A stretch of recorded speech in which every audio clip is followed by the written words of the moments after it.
Okay, so we're gonna start with foundation and brows already done. You're gonna take some tape and apply it in an angle underneath your eye, going from kind of the center of your lower lash line up towards the side of your face. This is the base shape for your eyeshadow, and it helps so that if you apply messy shadow, it doesn't matter because you can just peel it up and have a nice sharp line. Make sure it's really pressed down. It should look kind of like this. After that, you're gonna take some eyeshadow primer and apply it all over your lid and kind of pull it out and up really far because we're gonna be applying shadow really big and messily. So you're really gonna wanna make sure you have that down. After that, you're gonna take your red eyeshadow in a smaller buffing brush and apply in the crease and blend it up and really pull it out kind of in an angle shape. Don't worry if it looks messy because it's gonna look messy until the very end. This is one of those looks that looks really weird until the very end, so don't worry if you look a little whack while we're doing this. After that, you're gonna do the same thing on the other eye, and it should kind of look like this. Take a small blending brush and kind of blend out those rough edges and that big block of color that we just placed. It doesn't have to be perfectly blended, but we do want to make sure it looks somewhat nice and somewhat like a cohesive blend. After that, you're gonna take that same red brush you're using before and apply it on the outer third to outer half of your lid, because we really want the top part of the eye to be dominant with red. Blend it out. There's a lot of back and forth in blending and applying shadow in this look. After that, you're going to take a silver metallic shadow, and I like to use my finger to apply shadows like these because they actually apply more shimmery, but you're going to place it on the inner third to inner half of your lid. This is the base for your silver glitter later. After that, you're going to take a smaller brush of the same kind that you were using for the red, take your black shadow and apply it on the outer fourth of your eyelid and pull it out like you did with the red, kind of at that angle, and pull it underneath your eyes a little bit. This is the start of the look kind of pulling down and making a winged type of shape. Then you're going to take that same blending brush from before and really blend out that black. Be very careful not to let the black overpower the red. It's a very common mistake that people make when they're adding so much black to a look, but we want to make sure it's blended but not too overpowering. It's going to look messy for now. After that, you're going to take a small detail brush and that same black shadow and apply it underneath your lower lash line and kind of pull it in towards your inner corner.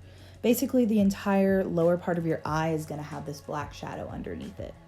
After that, take your red and bring it down from your eyebrow down the sides of your nose, kind of the side of your bridge of your nose. It's eventually going to make a very big like wing shape that brings down into a point down the side of your nose. Don't be afraid to add more red to your look, especially up top in the crease and like brow bone region where we blended out the black, because we really want that red to pop. This is a lot of going back and forth on adding shadows and blending them out. After that, you're going to take that same detail brush in black and really outline where that point is going to be. So you're going to really drag it down the sides of your nose and drag it up towards the middle of your eyebrows. It'll blend out when it actually gets up to your brows, so it's not a harsh line up there, but whenever it is coming down your nose and back up towards your lower lash line, it's going to be a pretty harsh and sharp line to make that point. Make sure you blend out up top. Again, pretty messy, but we'll add liner later to clean it up. After that, you're going to take a small flat detailing brush and whatever glitter adhesive you have and dab it onto the brush very lightly and then apply it to the inner half of your eyelid in a half moon sort of shape. After the adhesive, you're going to take your silver glitter and that same brush, dab the glitter onto the brush, and then apply it over the adhesive that you just laid down on your lid. It should make a kind of like a quarter of a circle shape because the edge that's more towards the center of your eye should blend out. If you're familiar with makeup, it's kind of similar to a half-cut crease look, but with glitter instead of like a concealer or a shadow. This silver glitter is actually the NYX glitter, but I have mine in a travel container, so this is not the container that it looks like. So if you're trying to match it up, that's why it doesn't look like that. My other glitter is in the correct container, but this one is not, so don't be looking at it being like, I don't think that's the right glitter. It is. I just don't have my original container. After that, you're going to take a black pencil liner and apply it to your lower waterline and lash line. Really make sure it's dark. After that, you'll take a black felt tip or liquid liner and do a very big wing. It should come across the sides of the tape that you still have down.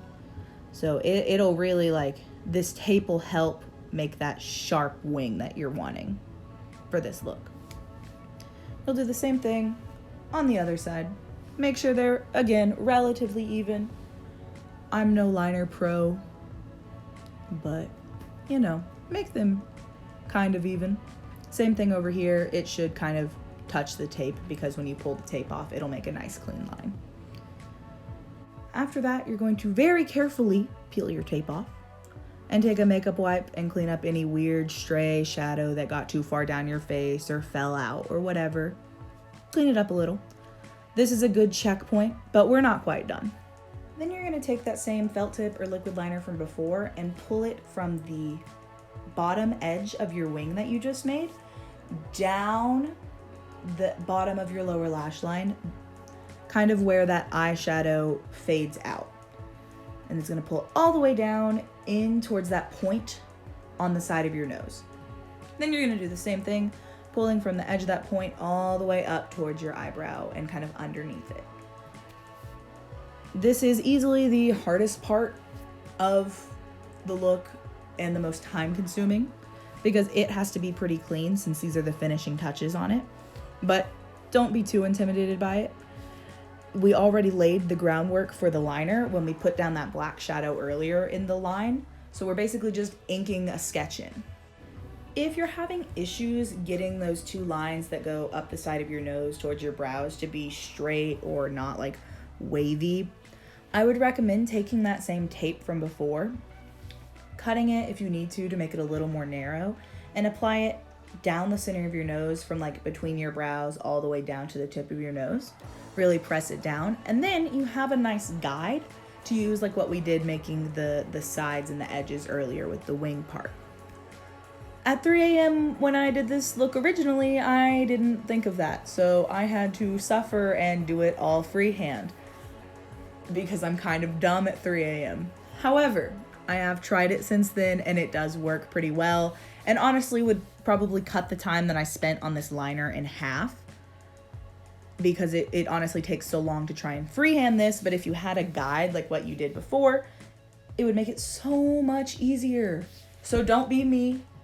Use your guides, use your resources, and cut your makeup time in half because I didn't think about this.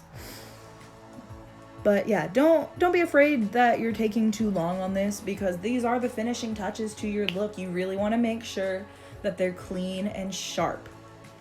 I also went in with a makeup wipe and cleaned up any mistakes that I made.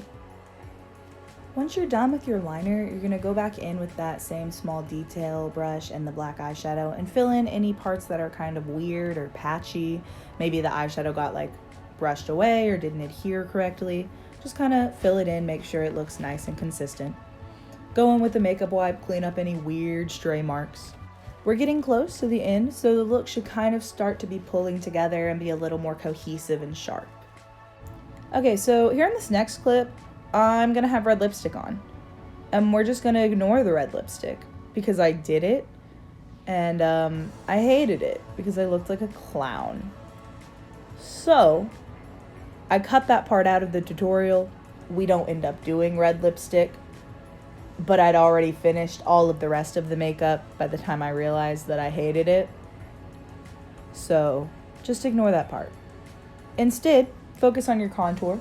You're gonna want it to be a little bit darker than probably your regular contour would be for like a day in math class, but the people who are seeing you, other than the judges on the field and, you know, like the people next to you on the field, are gonna be pretty far away up in the stands. So you wanna make sure it's a little more dramatic and stands out a little bit more because, you know, they're not close to you. So for them to be able to see it, it has to be a little more wild, which is why our eye makeup is big and huge because I want them to be able to see it.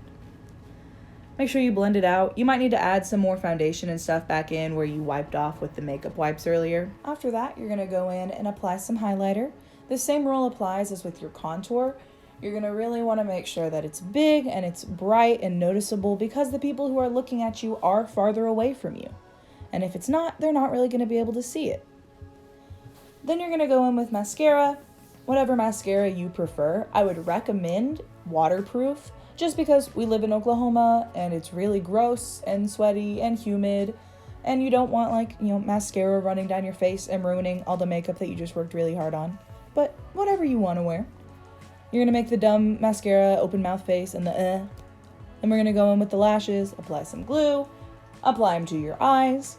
If you have issues adding lashes onto a look and actually applying them, a tip is to add the lash glue and then wait for it to almost be dry to where it's really, really tacky, and then apply them to your eyes. Because with the glue the way that it is, if it's very, very tacky, it applies much easier and it doesn't make a really big mess all over your eyelid. This is me waiting for my lashes to dry, contemplating if my job is fake. My job is fake. This is my job. And then adding my lashes on with my tacky lash glue instead of my really wet, messy lash glue. This is your finished eye look. Okay, so these next few clips were taken several weeks after the rest of it, so we're just going to ignore the fact that I don't have any of the makeup on. But you're going to go in with that black NYX liquid lipstick and apply it to just one of your lips for now, and we're focusing on one lip because we want it to still be wet while we're applying the glitter. Go in with that flat packing brush from earlier and that black NYX Hollow Glitter and pat it all over the lip that you just put the lipstick on. It's still wet, so it should adhere pretty well, but don't be afraid to go in several times with the brush. Then you're going to go in on the other lip that you haven't already applied lipstick on and do the exact same thing, applying the liquid lipstick and then, while it's still wet, applying your glitter. Using your wet lipstick as an adhesive keeps you from having to put extra things on your mouth that may not be safe, but you're still getting to use the glitter and it looks very, very nice.